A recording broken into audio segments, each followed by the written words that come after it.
Olá a todos, aqui é a doutora Ana Guiar e eu vou falar de uma coisa que com certeza você vai se identificar.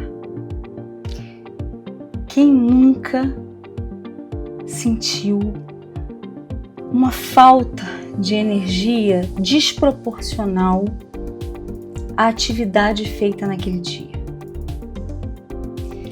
Eu estava hoje sentindo isso. Eu não estava compreendendo. E mesmo justificando por shutdown, por uma série de questões complicadas que eu venho enfrentando e venho... Não posso compreender. E aí eu comecei a pensar em algo que nós deixamos passar.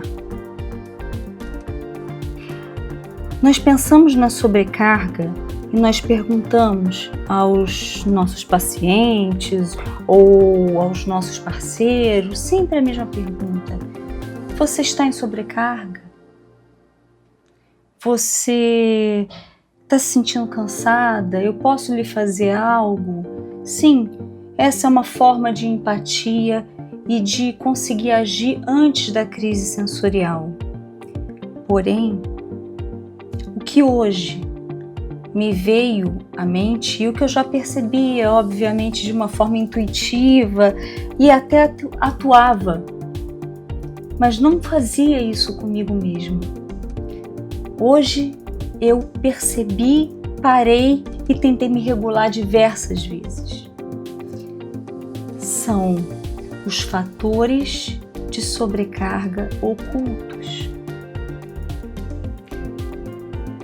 Quando nós estamos vivendo no mundo neurotípico, tendo o diagnóstico, nós não nos isentamos de viver no mundo neurotípico, nós somente podemos utilizar isso para fins de ter ferramentas melhores, certo?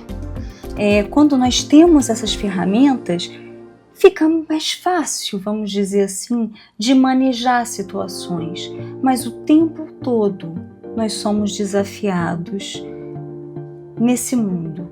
É como se nós vivêssemos em um ecossistema em que o ar não fosse propício, o alimento não fosse propício. É muito estranho a nós compreender, depois do diagnóstico em adulto, que aquele mundo ele segue ainda um pouco hostil à nossa presença. E por vezes, realmente hostil e dito, né? Em forma de capacitismo, claro. Mas eu acredito que com a terapia correta, com o letramento, com o acompanhamento, não são esses sinais claros que sejam tão intensos e que desgastem tanto. São os sinais e os fatores ocultos. Por exemplo, o quão difícil é sair de casa, o quão difícil é atender o interfone, descer, o calor. São coisas que não temos como controlar. O calor.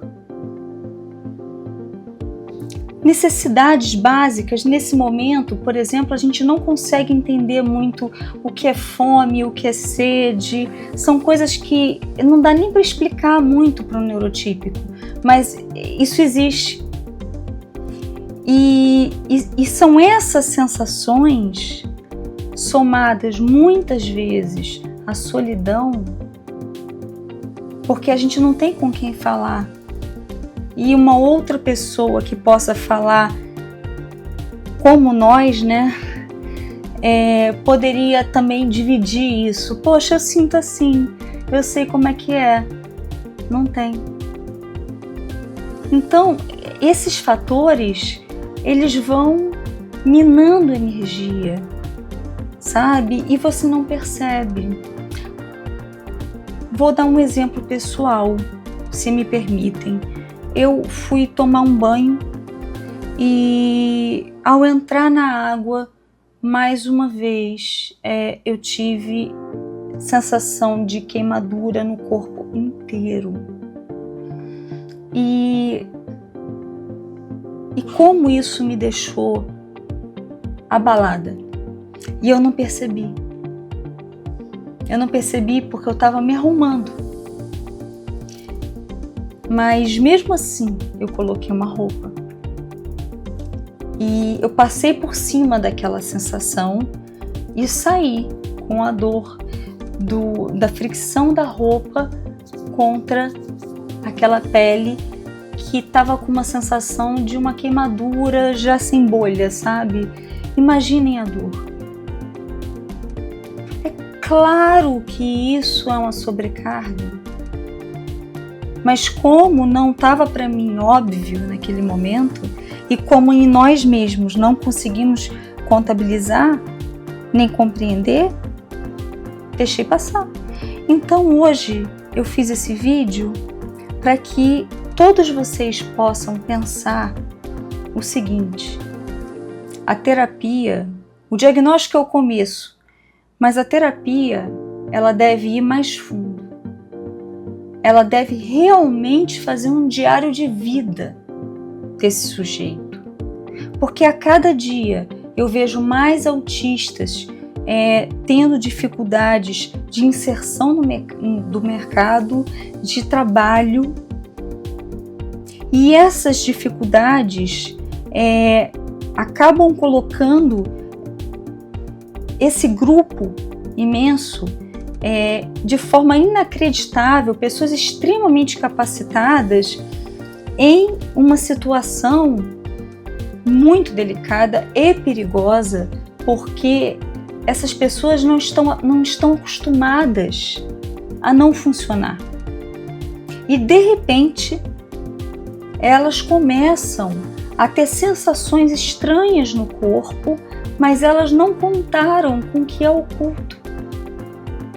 Elas estão fazendo funções que elas nunca fizeram, porque elas precisam se adaptar rapidamente. E nós não nos adaptamos rapidamente. Não é da nossa natureza. Nós somos pessoas que precisamos de previsibilidade. Então, cuidado. Cuidado. A partir de uma determinada idade, algumas coisas podem ficar muito difíceis de serem, realizadas da mesma forma que antes. As funções mudam, as habilidades mudam. E muitas pessoas que antes tinham uma vida muito tranquila passam a desenvolver habilidades e funções que são transitórias, intermediárias, mas se colocam em risco e entram em sobrecarga e entram em crise sem perceber. Por quê?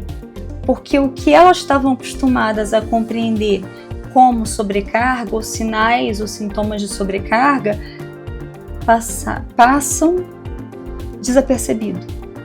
Porque esses sinais ocultos vão minando como uma resistência que vai fazendo a força ter a sua energia dissipada. Entendem? Então hoje eu peço muita atenção a esse momento que a gente está passando dentro da comunidade autista e a cada um dos autistas.